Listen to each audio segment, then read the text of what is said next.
It literally makes absolutely no sense to me to be 24 years old and almost $190,000 in credit card and student loan debt. That's nuts to me. Check this out.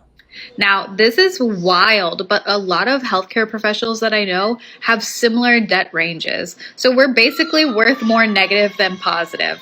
How in the world do you get out of these things? So, my student loans, I've been posting a lot. I've been counting on public service loan forgiveness, and I'll talk more about that in some of my other videos. I'm 23 years old and I'm in $246,000 worth of debt. Let's talk about it. The vast majority of that debt comes from my home loan. I closed on my home right after my 21st birthday, so I haven't. Let me just jump in here real quick. See, now I don't know about you guys, but I don't really classify a mortgage loan as like credit card and student loan debt. I notice a lot of these people that are talking about their debt, they keep talking about houses that they purchase. Now, granted, houses are debt, don't get me wrong, but the video is about credit card debt. Okay, let's be real. But again, I digress. Let them talk about what they want to talk about. Paid down very much of that yet. I also have student loans, a car loan, and then I have one credit card, and I have my timeshare. Before anyone says anything about it, I know the timeshare was a bad idea. I can't get out of it now until it's paid off. But I am working on getting all my debt paid off. So if you want to see that journey, come along with me. I work several side hustles. I have a full-time job, and then I also I Instacart. I am a travel agent and I work at a gas station. All of that to try to get my debt paid down. My goal for this year is to pay off my remaining credit card. That card has about $3,800 left on it. If I continue at my current pace, I'll have it paid down by the end of the summer. So feel free to join me here. I am not silly enough to think that I'm going to make money off of TikTok to pay off my debt, but I do want to document my journey just to see how far I've come as I get some of this stuff paid down. I made a decision last August that I was going to change my life for the better and stop going farther into debt and get debt paid off.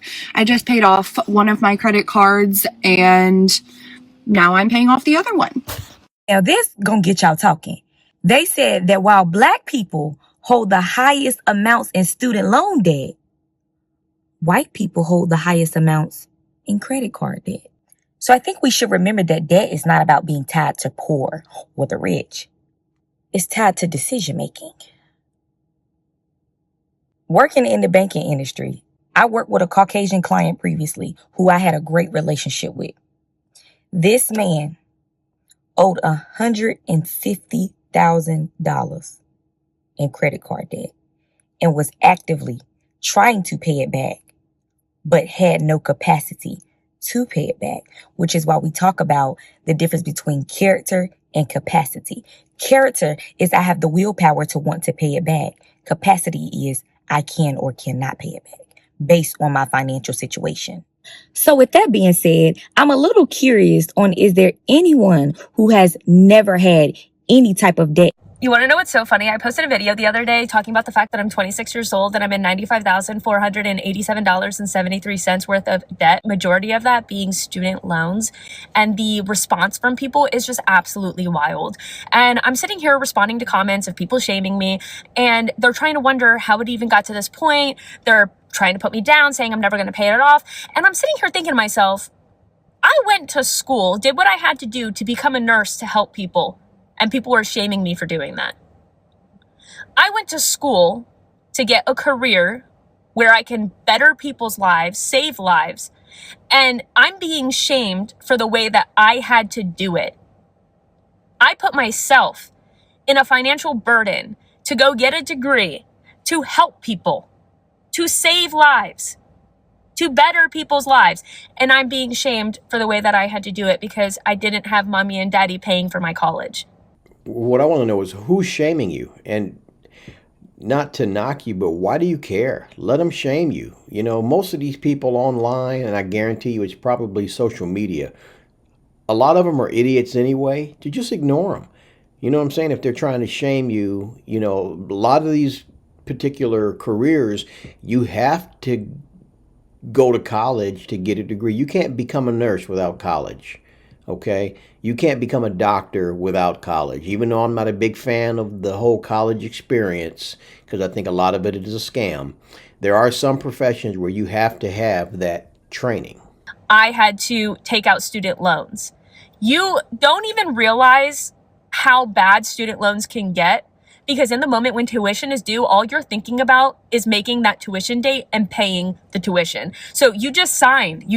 That's how it gets to where it is. You just signed because you have to do what you have to do in that moment in order to accomplish your goals. And that's what I did. And I'm being shamed for that. Y'all are shaming a nurse, okay, for doing what she had to do in order to help people. That's crazy. Overwhelmed, overstimulated, and stressed and disassociated are all things I feel currently as a 24-year-old single mom.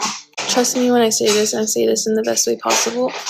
I'm thankful to have my house, but I'm stressing out so bad. My house is $3,100 a month, my mortgage. And I originally bought this house when I was still with my daughter's dad. We separated a year ago exactly. My guess is going to be that she probably lives somewhere in Washington, California. And I guess there's a few more places she could be living, but $3,100 a month, that's nuts. In the house, so he was no longer providing the payment for the house. And so it's just been on me. And as much as I love having my house, the payment is what puts me like in this headspace every end of the month coming up to the first of the month. I was no longer paying childcare, and that money from child support was just, for my daughter to have here at home versus just all of it going to childcare. So since then, my credit card usage has stopped. I've been able to, pay for all my necessities since she stays home with me, and I've been able to manage my house payment. And I don't know. I feel like I'm already open with other parts of my life, so I might as well just share this part of my journey where I figure out what to do with my living status, whether I keep the house, whether I sell it, whether I find more roommates, or I just, tough it out. Now, as of right now, I'm just toughing it out. I actually start a new job next weekend. Well, a second job next weekend on the weekends. Since I don't have my daughter on the weekends, she goes with her dad. I might as well work like at an actual job at an establishment as a server. So I'm so excited. I don't know. I just felt like being vulnerable, and I know vulnerable isn't always the best thing. I don't know. Hopefully, my TikTok page can grow. So I haven't been so active on here just because I've been in a different headspace. He andado muy desanimada lately. Like, I just don't want to do things. But es algo que primeramente Dios, this is just temporary. This is just one of those hardships that I have to go through. I will see the light at the end of the tunnel. As an older man, one of the things that's heartbreaking to me is seeing a lot of these single moms who happen to hook up with these irresponsible knucklehead men that really want nothing to do with them. And it's sad. It really is, because there are situations like this that didn't necessarily have to be. Maybe he was an idiot. Maybe she was an idiot. We don't know. But the bigger story is it's heartbreaking when there's so many broken families, and then you have women like this that are struggling, trying to make ends meet and provide for themselves and their children. With paying my credit cards and just, having and providing everything that I can for my daughter, for her future, Here where we are, we have amazing friends and family near us. I don't have my parents as I wish I did, but, eventually maybe my parents will move up here. Who knows? I have $40,000 in credit card debt. 40. So let's talk about it. First of all, that is a statement that I thought I would be taking to my grave. I never thought I would tell another soul. And in fact, until today, I have never told another soul about my struggles with credit card debt, because this is not the beginning. If we rewind all the way back to about 19 or 20-year-old Lana, that is when my journey with credit card debt began. I was 19 years old and I was dating a man who was 31, and he did not support me or help me financially in any way, and I was trying to live his lifestyle off my minimum wage job, and I was living outside my means, to be quite frank. I got myself into credit card debt. I stayed in credit card debt until I was about 21, at which point I was able to pay it off over the course of just like really cutting back and being very diligent about making as many extra payments as I could to my debt. And then I got out of it and I was like, oh my gosh, that's the most freeing thing. I'm never doing that again. And then I did. And then I paid that debt off. And you know what? I repeated the cycle again. I'm in my third cycle of credit card debt. And at this point, my threshold has just gotten so big. Your threshold for debt increases with time, right? It's just like your threshold for anything else that creates stress in your life. Over time, your body has to adapt to the current conditions. So your threshold for what it can hold expands. So right now, the number 40 probably feels staggering to some of you, but it's not a number that I feel fear around. So why am I sharing this with all of you? Well, because this debt that I've carried on and off for almost all of my 20s has cultivated so much shame for me. So much shame. I directly had my self-worth tied up into my financial picture. And so I thought that because of the fact that I had this debt, I was not worthy. I was not worthy. And as I've been doing a deep dive into my subconscious mind, just really into my psyche in general over the last couple of years, I have looked at everything very, very, very honestly. But money's been the one thing that I've been avoiding. The one thing that I've been avoiding. And over the last month, I have gotten to a place where I cannot avoid it anymore because I am in a very unique situation when it comes to my finances.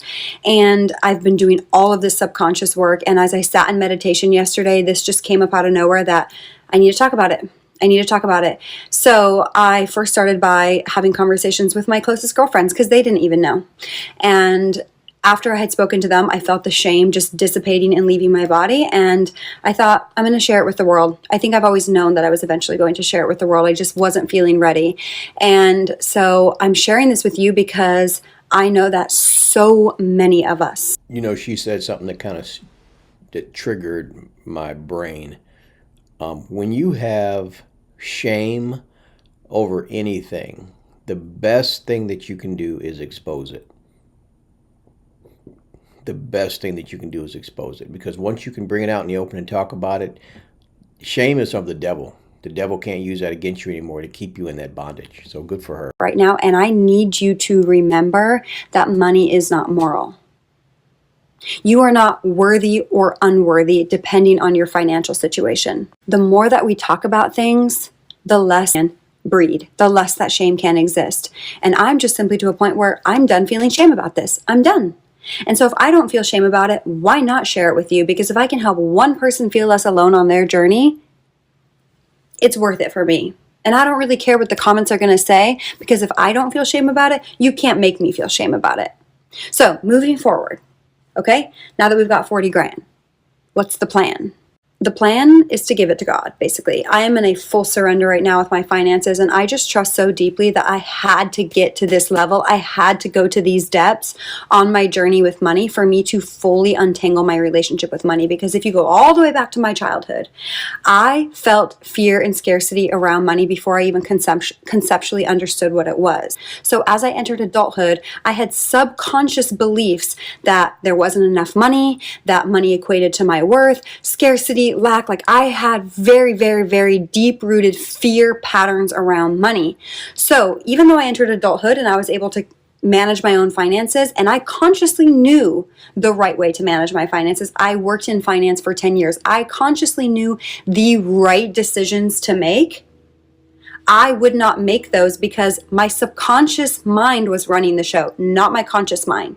I was operating from my subconscious beliefs that there isn't enough, fear, scarcity, lack, instability. So a lot of times, even when I had money in my checking account, I would spend on a credit card because I needed to hoard like a little squirrel every dollar that I had in my bank account because it may never come back and there isn't enough. And what I'm learning through this process is why I repeated those patterns isn't because I have no willpower, I'm weak, I'm unintelligent, or any of those things, I'm unworthy. It's because my subconscious mind was running the show. I was allowing my limiting beliefs to run the show. And this could be applied to any other area of our life.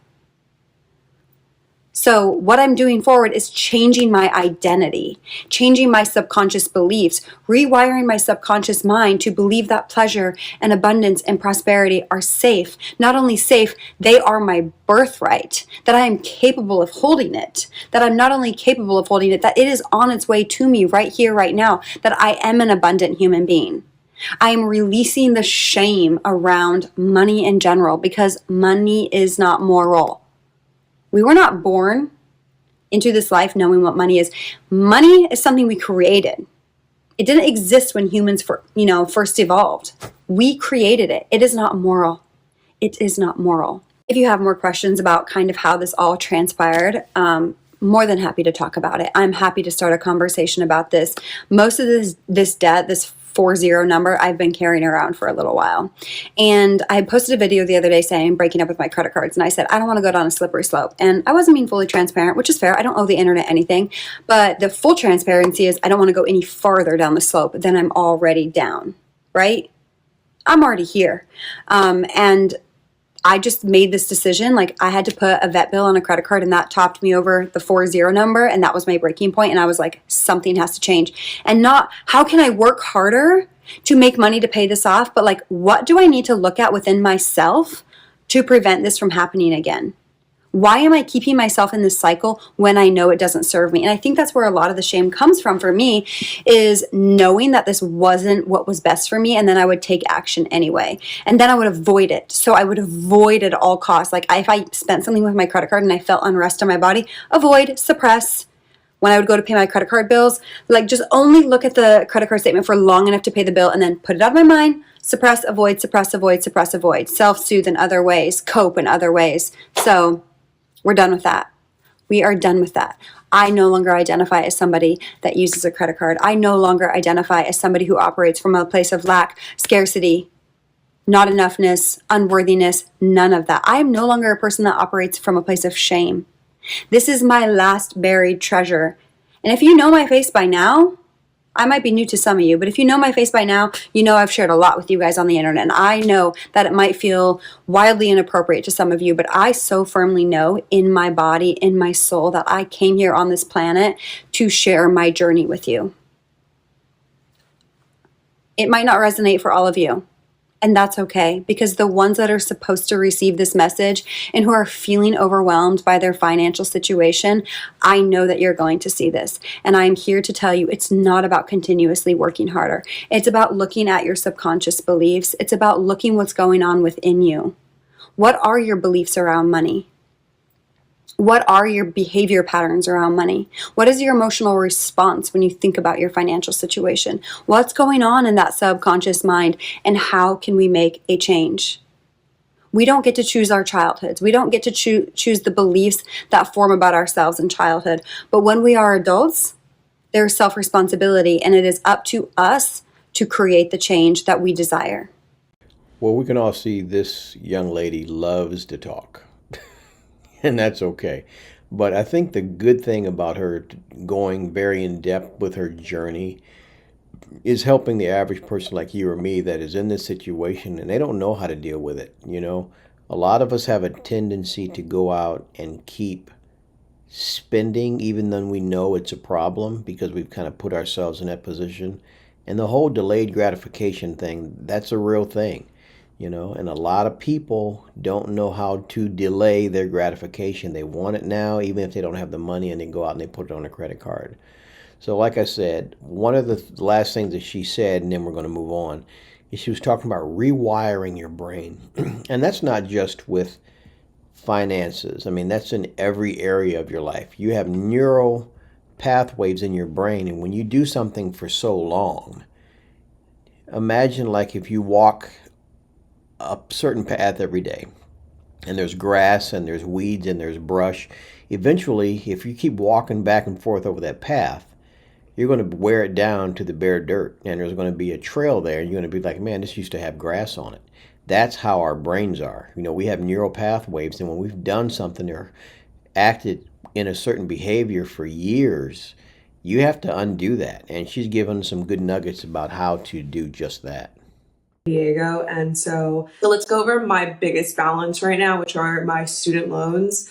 I owe $36,990.29. And this is everything that I have. The next one is my personal loan, SoFi Bank. I owe $5,838 on my personal loan. Next one is my car. So my car, I owe $3,000 on it. It's so close to being paid off. All right. And so lastly, in credit cards, I have 3 credit cards that I have a balance on. It's $13,087. So this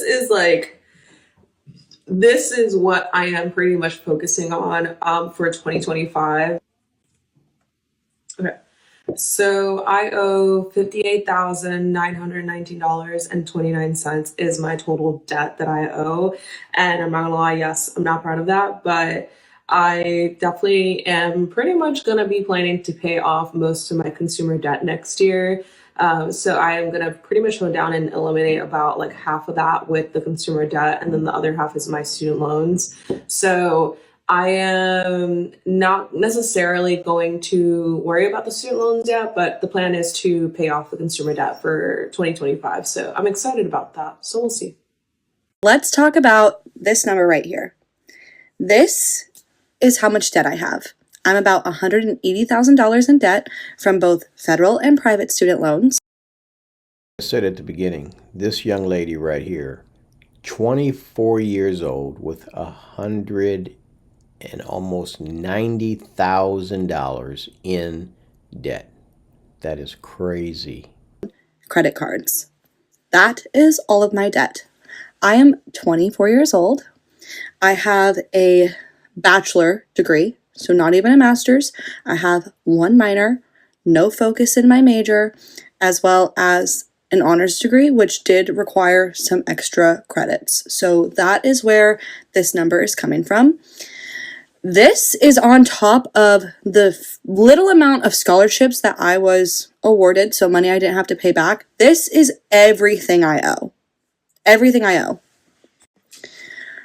I came out of college in June of 2024, and I did not look at the debt that I was accruing. I took out loans as I needed them each year for college, and I didn't really think about what the percentages meant because I was never taught financial literacy. I didn't think about what the realistic number was going to be that I would have to owe each month on these loans, and they are astronomical, I will say. Sally Mae, which is my private loan creditor, wants $1,800 a month from me. That's just Sally Mae. I am right now in a grace period for 12 months where I only have to pay $1,033 to Sally Mae. I would not be able to afford the $1,800 a month if I wasn't able to get it down for 12 months. I don't know what I'm going to do in 11 months, but this is just me talking about it. On top of that, I owe about $287 to the federal government per month. That's not changing. And I owe $202 for my car payment, and that's not even including the $150 or $60 that I owe each month for the car insurance or my credit card payments. That doesn't include any of that. So, alone, Sally Mae wants $1,800 from me. In conclusion, all of us are in unique situations. There was a period of time in my life where I used a lot of credit cards. I don't think I ever got to the high 40s, but I think I was in the high 20s, and I remember being like these people, but like I said, for me, I came across Dave Ramsey, who's a financial teacher, and I learned a lot of good tools, the debt snowball, the emergency fund, to get stuff paid off sooner than later. You know what I mean? There is a learning curve. I think the overarching theme I've heard throughout this entire video is that many people are learning things that they can do to make their situation better. Most of them, for the most part, aren't freaking out about the debt that they've accumulated. And a lot of them, believe it or not, are including their mortgages into that debt. When I made this video, I wanted to hear people just talk about their credit cards and maybe their student loans, but more importantly, just their credit cards. You know what I'm saying? So it can be paid off. I know that as a fact, but you have to be disciplined. You have to live like there is no tomorrow. I mean, you have to rice and beans, beans and rice to get to the point where you can have extra income. Sometimes you might have to have 2 and 3 jobs. But if you buckle down, you can get a lot of this stuff paid off in a year or two. The problem is most people don't want to work or do what's necessary to get it paid off. So, like I said, these situations are kind of hard to peg, and the bottom line is I just pray that everybody is in their right mind, because financial troubles will cause you to lose your mind. It'll stress you out. So anyway, make sure you like this video if you haven't already done so. Also subscribe to the channel. And as always, I love you guys, and I will check you on the next one. Later.